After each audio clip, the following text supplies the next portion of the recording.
Story 1. Everyone told us the woods were quiet, peaceful, healing. That's what we wanted, a break from the noise of the city, from work, phones, and deadlines. But no one ever said the woods could watch you back. I'm Daniel Harrison, and last summer, I learned that some places don't want you there. They make sure you stay only long enough to regret it. We set out on a Friday afternoon. Me, my wife Laura, our teenage daughter Megan, and our 8-year-old son Jake. The drive was smooth. The forest road surrounded by tall trees that seemed to close in as we went deeper. The map said there used to be an old ranger station nearby, but it had been shut down years ago. It sounded perfect, remote, quiet, untouched. We arrived just before sunset. The wooden sign that read Maple Hollow Campground was leaning, its paint chipped and faded. The ranger cabin we passed on the way looked empty, boarded windows, door half off its hinges. Still, the clearing behind it looked perfect for setting up camp. By nightfall, we had a crackling fire going. The moon hung low between the branches as our tent glowed softly behind us. The kids roasted marshmallows while Laura hummed a tune I didn't recognize. Everything felt oddly still, the kind of stillness you only notice after the world stops moving. Around midnight, I woke to use the bathroom. The fire had gone cold, and fog had settled across the ground. As I turned toward the trees, I noticed small lights flickering between them. Round, warm, like lanterns being carried along the path. At first I thought maybe there were other campers, but something about the rhythm of those lights unsettled me. They would glow, then blink 3 times, pause, then twice again, over and over. I stood watching, trying to make sense of it, before quietly stepping back into the tent. The next morning at breakfast, I told Laura. She brushed it off as hunters or night hikers. Megan, curious as always, asked how the lights were moving. When I described the blinking, she suddenly looked thoughtful. "Dad," she said, "that's Morse code." I laughed it off. But later, she came running up to me, pale-faced. She had been writing down the pattern. "It says leave," she whispered. The word settled in my chest like a stone. That night, I tried to convince myself it was just superstition. But the lights came again, closer this time, weaving between the trees in uneven movements. Megan refused to look, but Jake ran to the tent window and whispered, "They're waving, Daddy." I stepped outside with a flashlight, shining it toward the forest. The lights froze. Then, one by one, they blinked off. The only sound left was the distant creaking of trees in the wind. I told everyone to get some rest, though I barely slept a minute. Sometime around 3 a.m., I heard footsteps crunching around the tent. Slow, careful, circling us. I held my breath until they faded. By morning, Laura wanted to pack up and leave. The kids were tense, quiet. I agreed. We drove down the dirt path we came from, but after about 15 minutes, I noticed something odd. The landscape looked familiar. Another 15 minutes later, we passed the same broken ranger cabin. I stopped the car. "I think we took a wrong turn," I said, but Laura looked terrified. She pointed to the side of the road. There, at the edge of the trees, sat our old campfire circle, cold ashes still in place. We had gone in a perfect loop. I turned the car around again, but every direction led us back to the same clearing. The forest seemed to rearrange itself while we weren't looking. That night, we had no choice but to stay one more time. We didn't light a fire. None of us spoke. The lights returned around midnight. This time, they were closer. So close I could make out pale faces behind them. Dozens of them. Gaunt, colorless, their movements slow like marionettes underwater. Laura squeezed my hand. "Don't move," she whispered. Then one by one the faces turned toward us. Even from where I stood, I could see their eyes, dark, hollow, reflecting nothing. The lights blinked again. The same message. Leave. But there was nowhere left to go. I woke to silence. The lights were gone, and the morning sun barely pierced through the fog. We got into the car and started driving again. For hours we kept moving, but somehow the forest never ended. The GPS displayed nothing but a gray void. No signal. By afternoon, the air had grown colder. The road narrowed into a single lane, and when I stopped the car, I realized we'd returned once more to the ranger cabin. But this time, the door was open. Inside were logs and possessions scattered across the floor. Boots, cookware, a child's stuffed toy. Everything looked decades old. In the center of the dust-covered desk lay a notebook. The top page had one line written in shaky handwriting. "They never left either." Before I could turn the page, a glow filled the doorway behind us. Megan screamed first. The same flickering lights, hundreds of them, hung in the air outside like fireflies made of glass. As I stared, I noticed one of the faces emerging from the glow, its skin cracked and blackened like burned wood. It smiled slowly and mouthed the same word over and over: "Leave, leave, leave." The next thing I remember is darkness. I'm writing this now from someone's old journal found near the fire pit. The lights haven't appeared tonight, but I can hear something moving outside. I don't think we'll ever find the way out. Story 2. People always talk about how peaceful camping is. The quiet breeze, the smell of pine, the way the stars look brighter far from the city. They never mention how fast that same silence can twist into something that feels alive, something that listens back. My name is Daniel Harrison, and this is the last trip my family ever took together. It was supposed to be a weekend escape. Me, my wife Laura, our daughter Megan, and our little boy Jake. We wanted a break from phones and traffic, a few days just breathing in the forest air. So when I found a place called Maple Hollow Campground online, I booked it without thinking twice. We drove for hours through a stretch of woodland that seemed endless. The trees grew taller the deeper we went, their branches knitting together like ribs over the road. Around sunset, we passed an abandoned ranger station. Its windows were boarded, door crookedly open, a dead radio antenna leaning on its roof. It looked gloomy, but the kids thought it was cool. A few miles further, we reached the campground clearing. It was empty, silent except for the wind slipping through the trees. I told myself it was perfect. We set up our tent, built a fire, and roasted marshmallows as the sky went from gold to black. Everything felt normal. For a while. It was around midnight when I woke up, thirsty. Everyone else was asleep, their slow breath steady behind me. I unzipped the tent and stepped out into the cool air. The woods were still, heavy with fog curling low to the ground. Then I saw them. Tiny lights flickering between the trees, far away. They looked like lanterns being carried down an invisible trail. 2 or 3 at first, then 5, swaying gently between the trunks. For a moment, I felt relieved. Maybe there were other campers. But soon, I noticed something strange. The lights weren't moving randomly. They were blinking. 4 flashes, pause, 2 more, then a long one. Over and over again, in the same rhythm. I stood there for a minute uneasy before heading back inside. The next morning, I told the family what I'd seen. Laura joked that it was probably fireflies. But Megan, who was 15 and way too inquisitive for her own good, looked thoughtful. "Dad," she said slowly, "that's Morse code." I laughed nervously. "What, like military messages? In the woods?" She nodded, already scribbling something on her phone's notepad.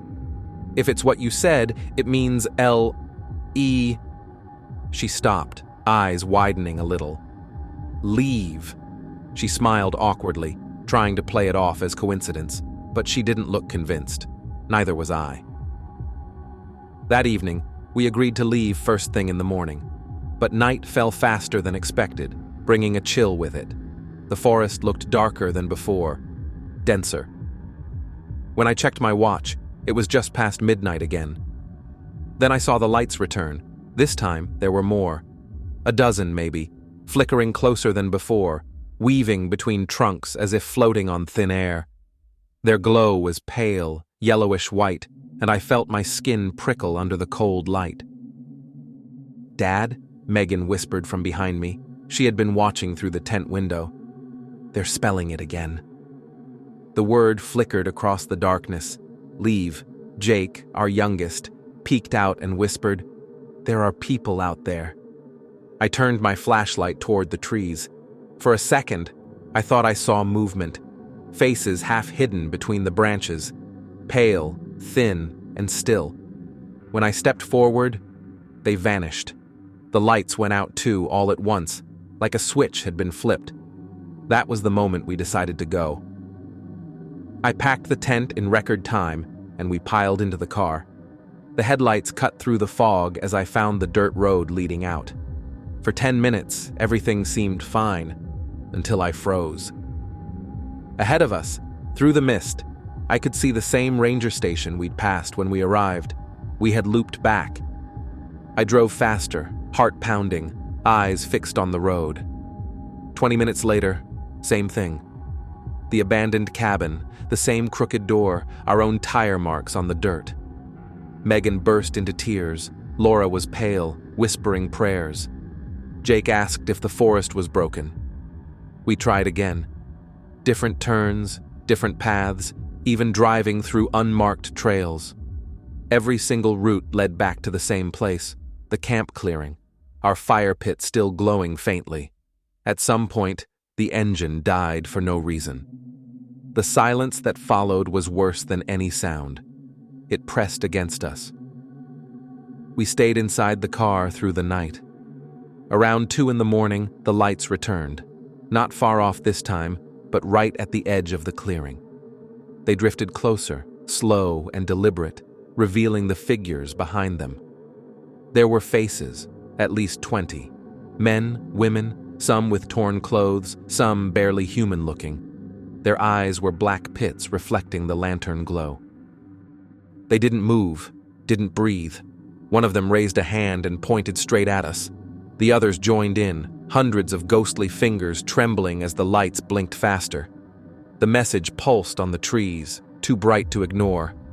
"Leave, leave, leave." Laura screamed when one of the faces appeared at her window, nose almost pressed to the glass, mouth twisted open, but silent. The lights flared, then vanished together, leaving us blind in darkness. When dawn came, we tried again. Still, the road looped. Food ran low. The car battery died, and the woods felt thicker every hour. Megan stopped talking 2 days ago. She sits near the tent now, staring at the trees. Jake keeps asking when the sun will set. Laura doesn't answer anymore. I don't know how long we've been here. The nights are colder, quieter, but I still see the faint glow deep in the woods, waiting. Sometimes I think the forest isn't looping at all. Maybe we already left, and this is where we ended up. Story 3.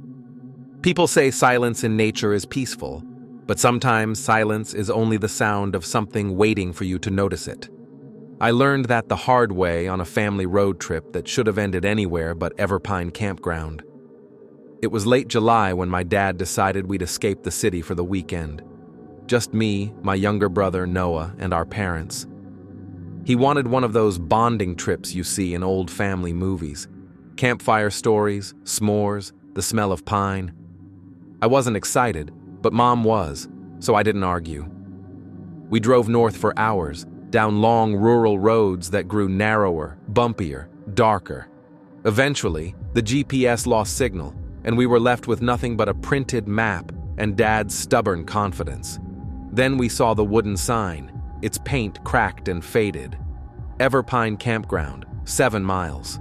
Mom hesitated. "I've never heard of this place." Dad shrugged. "Maybe it's hidden. Perfect spot."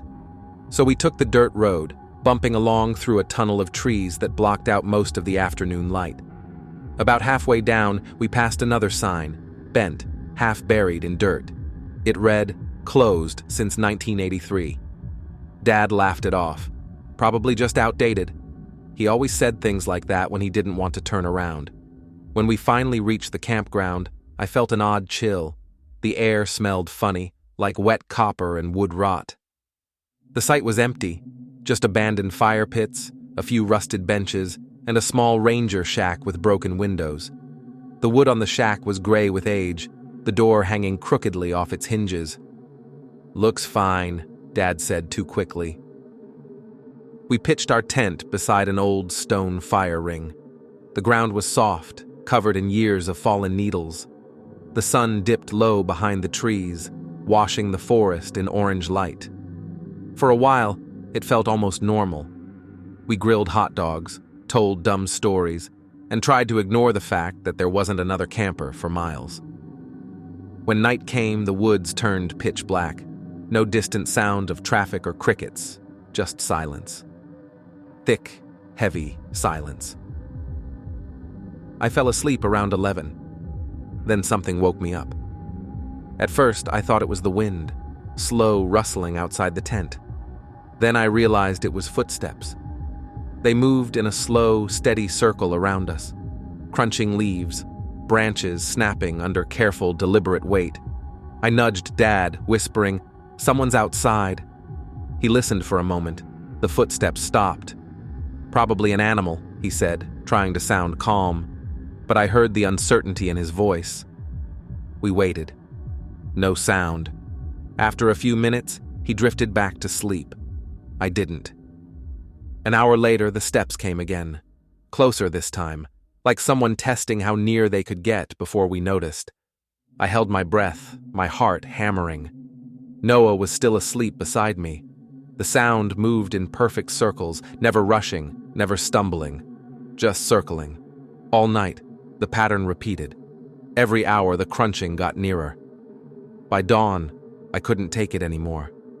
The first faint light cut through the tent as Dad unzipped it to look outside.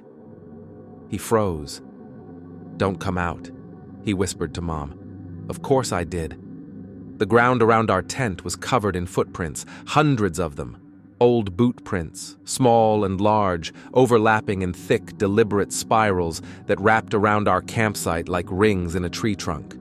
Some were deep and fresh, pressed into the soft earth only hours earlier. Every step faced inward, toward our tent. Mom went pale. "There's no one else here." Dad's jaw tightened. "We leave, now." We packed in silence. By the time we reached the car, I realized the forest had gone dead still again. Not even the wind moved. As we started the engine, Noah pointed out the window.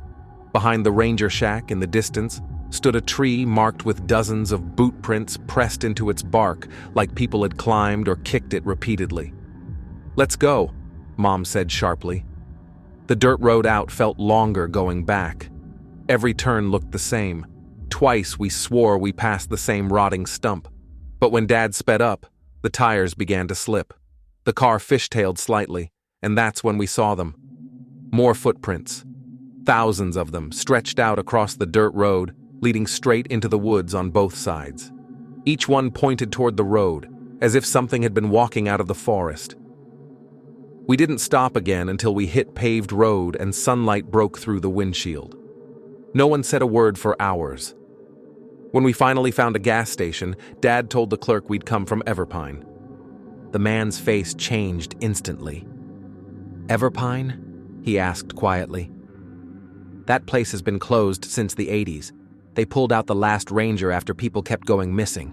Said they'd hear footsteps all night long, like the dead were patrolling the place." We left without filling up. It's been months since that trip. We don't talk about it anymore, but sometimes I find dirt on the porch in small circles, right beneath our bedroom window. Last night, I heard the sound again, slow, steady crunching outside my room. Every hour, it got a little closer. Story 4. The first thing they told us was to disconnect. No phones, no Wi-Fi, no contact with the outside world. They said this retreat would help us find our primal selves. Turns out, they found something else instead. My name is Eric Monroe, and last month I signed up for a 5-day survival retreat in the wilderness. There were 7 of us, me, 2 couples who loved hiking, a nervous college kid named Ben, a quiet woman named Leah, and our instructor, Owen. He looked like the kind of man who'd been born in the woods, weather-beaten face, cold gray eyes, and a voice that never rose above a whisper. We arrived by van, miles from the nearest road. There was no signal, no landmarks, not even a trail sign, just trees that stretched endlessly in every direction. Owen said it was called Black Hollow Forest. He claimed ancient tribes once lived here, masters of surviving with nothing but instinct and bone tools. The way he said it, it felt rehearsed, like he'd said it many times before. On the first day, we built shelters and learned how to make fires from scratch. It felt normal enough, like every nature video I'd ever seen. But that night, under the dim orange firelight, Owen showed us something strange. We were walking through the woods when Leah spotted markings on a tree trunk. She called us over. Carved deep into the bark were stick figures, dozens of them, all hanging upside down from what looked like branches or ropes. Around them were small circles that looked almost like eyes. Someone laughed nervously, saying it looked like something from a horror movie. But Owen stepped forward, staring at the carvings for a long time before saying, "Old tribal warnings, nothing to worry about." When Ben asked what tribe, Owen's lips curved a little too tightly. "They didn't leave their name," he said, then turned away. That night, no one slept much. I could hear footsteps outside my shelter, crunching through leaves, too heavy for an animal, too soft to be deliberate. The next morning, everyone was uneasy, but Owen brushed it off as nerves. He made us hike deeper into the forest for confidence training. Somewhere along the way, we found more carvings, hundreds this time, all the same hanging figures. The bark still looked fresh, as if it had been cut the day before. By dusk, we returned to camp in silence. Leah whispered that she was leaving in the morning. She didn't get the chance. Around midnight, Ben's scream tore through the woods. We all ran toward it with flashlights, shouting his name. I'll never forget what the beam of my light hit first, a pair of shoes dangling in the air. Ben was hanging upside down from a tree branch, his hands tied behind him with rope made of woven bark. His head lolled to the side, eyes blank, mouth half open. His body was twisted in the same exact pose as the stick figures carved into the trees. We cut him down, but it was too late. Owen said it looked like an accident. Nobody believed him. We tried to call for help, but none of our phones had signal, not even emergency service. When I looked at my contact list, something new sat at the very top, where favorites should be, an entry labeled "The Keeper," with no number, just a red symbol next to it that looked like an eye. When I showed Owen, he smiled in a way that made my spine tighten. "Don't worry," he said softly. "The Keeper knows what's happening here." That was when I understood. Owen wasn't just an instructor. We stayed together the rest of the night, fire burning low as something moved beyond the trees. At one point, I'm sure I heard whispering, low, frantic voices repeating the same word over and over. When the sun rose, Leah was gone. Her belongings were missing too, except her boots, which sat neatly by the ashes of the fire. Owen made us pack. "Time to continue your training," he said calmly. But I snuck behind his tent first. I had to know who he really was. Inside, the air smelled of rot, and lying across the tent floor were bones, small ones arranged in perfect circles around old Polaroid photos. Photos of groups just like ours. Each picture showed smiling faces, arms around each other, same forest, same tents. In every photo, standing at the edge, half in shadow, was Owen.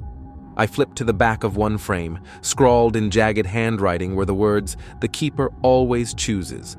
My heart nearly stopped when I heard his voice behind me.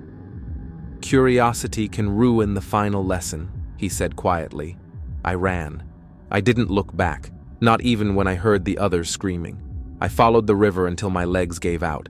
I must have blacked out because when I woke up, it was morning, and a search and rescue team was carrying me to safety. They never found the others. Or Owen. The police investigated, but called it a wilderness accident. Only one thing made them pause. A satellite phone had been discovered buried under the campfire pit. When they checked the call log, it showed one recent message sent 2 days earlier to a number with no origin. The keeper is ready. It's been 3 weeks since they brought me back. My phone was returned from evidence yesterday. It's working fine, except for one thing. I can't delete the contact that appeared that night. It's still there. The keeper. No number. Just that same small red eye. Story 5. They say grief makes you hear things that aren't really there. But what if the things you hear are calling your name? My name is Clara, and after 3 years of pretending to move on, I decided to visit the place my husband and I loved most, the forest of Pine Hollow. It was where we spent our first anniversary, the place where he carved our initials into a stone by the lake. When he died in that car accident, I swore I'd never return. But lately, I've felt drawn back, as if something there was still waiting for me. I brought my son, Adam, with me. He's 16 now, quiet like his father was. When I told him about the trip, he hesitated, then said, "Maybe it'll help you, Mom." I think he knew I needed closure more than I was willing to admit. We left on a Friday, the car full of old camping gear, most of which hadn't been touched since my husband, Sean, was alive. The road to Pine Hollow hadn't changed. The trees were still thick enough to blot out the sky, and the air carried that scent of damp pine needles I'd never forgotten. When we arrived, the sun was beginning to sink, bleeding orange through the treetops. The lake shimmered in the distance, still and dark, just like I remembered. We pitched our tent near the water, under the same crooked oak where Sean and I once tied our hammock. That night, after dinner, Adam fell asleep almost immediately. I stayed awake by the dying fire, staring into the flames until they turned into glowing embers. Then I heard it. A whisper, faint, almost carried by the wind. At first I thought it was the trees or the rustling of leaves, but then it came again, clearer. My name. Clara. My skin tightened. I turned toward the forest, the sound coming from between the trees. Another whisper, soft, drawn out, trembling. Then came the sound of faint weeping. It was distant, echoing through the woods, but somehow so familiar that my throat went dry. I switched on my flashlight and shone it around, but there was nothing, only shadows swaying in the wind. Adam stirred inside the tent, half awake, asking what was wrong. "Nothing," I lied. "Probably an owl or something." He looked at me through sleepy eyes and shrugged. Didn't hear anything. That was the first night. The second night is the one I'll never forget. The day had been peaceful. We walked along the lake, found the stone where Sean had carved our initials, S+C, and sat beside it for a while. I even let myself smile, thinking how much he'd loved these woods. Maybe this was his way of keeping me close. By nightfall, the air had turned colder. I lay next to Adam, listening to his steady breathing. The forest outside was still, too still. Then it started, the sound I'd tried so hard to forget. A voice. At first, soft. A man's voice, low and raspy, like someone struggling to speak through water. "Clara." I froze. The voice came again, closer this time. "Clara, please, help me." My heart hammered against my ribs. I knew that voice. I had heard it every day for 8 years. It was Sean. I unzipped the tent halfway and peeked out. The night was black, my flashlight beam slicing through the haze.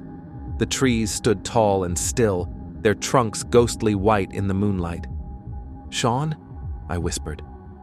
The voice came again, just beyond the tree line. "It's cold. Help me." I grabbed the flashlight and stepped outside barefoot, my breath misting in the air.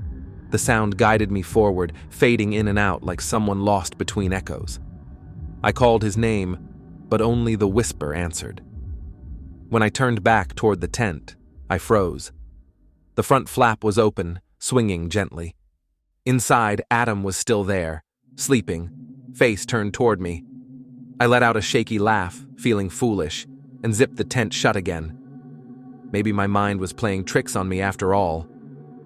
When I woke at dawn, the fire pit was cold and gray. The woods were washed in pale mist. The tent beside me was silent. "Adam?" I called. No answer. The sleeping bag was unzipped. Empty. At first I thought he'd gone to the lake, but when I looked closer, my breath caught. In the middle of his rolled sleeping bag, something was wrapped in wet, muddy cloth. I reached out, hands trembling, and unwrapped it. Inside was Sean's old hunting knife, the one he'd lost on our last camping trip, the same week before he died. Its wooden handle was slick and damp, but when I turned it over, I gasped. Carved into the handle were letters, faint but fresh. A Plussy Adam and Clara. The blade was spotless, no rust, no dirt, almost like it had just been cleaned. I ran to the lakeshore, shouting his name until my voice cracked. My calls stretched over the still water and came back smaller, weaker, until they didn't come back at all. I searched for hours before finding the footprints, bare, child-sized, leading into the woods. Halfway down the trail, they vanished in the mud. The forest was silent again. When the rangers found me 2 days later, they said I must have been lost, dehydrated. They never found Adam, but sometimes, late at night, I still hear the soft whispers outside my window. He says my name in that same trembling voice. Then, behind it, another whisper joins in, higher, younger. "Mom." When I look outside, there's no one there. Only the reflection of the forest on the glass and 2 sets of footprints in the dew beneath the oak tree. Story 6. You never forget the sound of the ground breathing. It's faint at first, like air being sucked through damp soil, but once you hear it, you realize the earth beneath you isn't dead. It's waiting. My name's Evan, and 3 months ago, I went camping with 4 friends at the base of a tree that should have never been touched. We'd heard about it from a local guide, the hollow tree, they called it. A massive oak said to be sacred, centuries old, older than any settlement in the region. There were stories about it, of course. The locals said it grew over the grave of an ancient ritual site, that people had disappeared there. We laughed it off. Curiosity always wins. It was me, Noah, Kayla, Lauren, and Chris. We were all into hiking and camping, and we'd been looking for remote spots to explore. When we finally found the tree, deep in a clearing far from any trail, we couldn't believe how huge it was. Its roots broke through the ground like veins. The trunk was wider than a cabin, its bark gnarled and dark, as if burned long ago. And there was something odd about the air. It was cooler, heavier, carrying a smell like rain just before a storm. We set up camp right at its base, laughing, playing music, and roasting marshmallows. By midnight, the fire was dying down and everyone crawled into their tents. That's when the trouble began. At first, I thought it was the wind, the faint rustle beneath the tent floor. But the breeze outside was still. The sound wasn't from the trees. It was coming from underneath us, a soft, steady sound, like something shifting in the earth. Noah whispered from the next tent, "Do you guys hear that?" Kayla said it was just water moving underground. Lauren said maybe animals. But it didn't stop. It went on for hours, that low rustling, as though something massive was dragging through the soil. When I finally slept, my dreams were full of strange images, roots wrapping around limbs, faces pressed into bark, muffled cries echoing from below. By dawn, the sun broke through a thin layer of fog. We were groggy, joking about how all of us had heard the same noise. Chris knelt near the tree, running his hand across the ground. "It's warm," he said, frowning. "And look at this. Doesn't it feel like it's moving?" I laughed, but when I crouched beside him and pressed my palm into the dirt, my stomach turned. The ground had a pulse, a faint rhythmic expansion under my hand, like breathing. No one laughed after that. Chris grabbed a small camping shovel and started to dig, thinking maybe there was some animal burrow or underground stream. He didn't get more than a few inches before the soil turned dark and sticky. When he lifted a clump of it, black sap dripped out, thick and glistening. The smell hit us instantly, rot and sulfur, like something long dead. Kayla gagged. Noah told him to stop, but Chris kept going until the sap spilled over his shoe, spreading into the grass like oil. We filled the hole and tried to shake it off, but the mood had changed. None of us spoke much that evening. Even the forest seemed quieter, as if the birds and insects had fled. When night came, a strange heaviness settled over the camp. The temperature dropped, and the air smelled like wet bark and decay. I woke sometime after midnight to a noise inside the tent, a low creaking, like wood twisting under pressure. Then came another sound, something sliding beneath the ground, fast and serpentine. I turned on my flashlight. The tent floor was moving. The ground bulged and sank, and then I saw them, thin, snaking roots pressing upward, pushing against the fabric. One split through the corner seam with a sharp, tearing sound. "Noah!" I shouted. From outside, I heard his voice break into panic. "It's under me!" The roots tore upward through the soil, wrapping around my ankle. The texture was rough and wet. I kicked and clawed, trying to pull free, but they tightened, dragging me toward the dirt.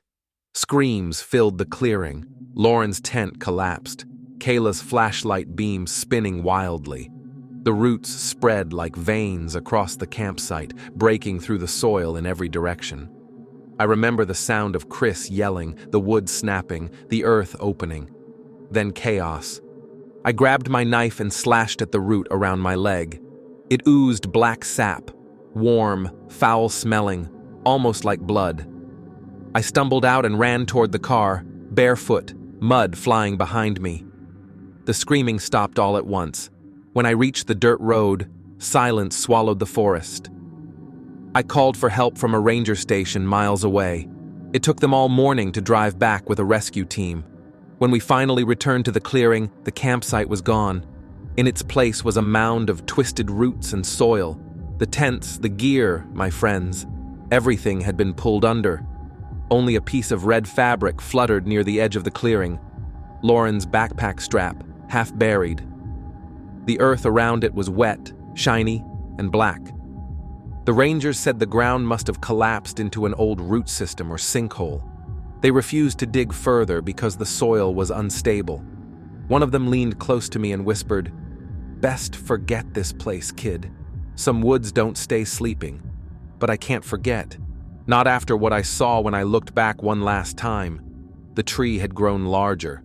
The bark that used to be dry and gray looked swollen, darker, as if something inside it was pressing against the surface, trying to get out.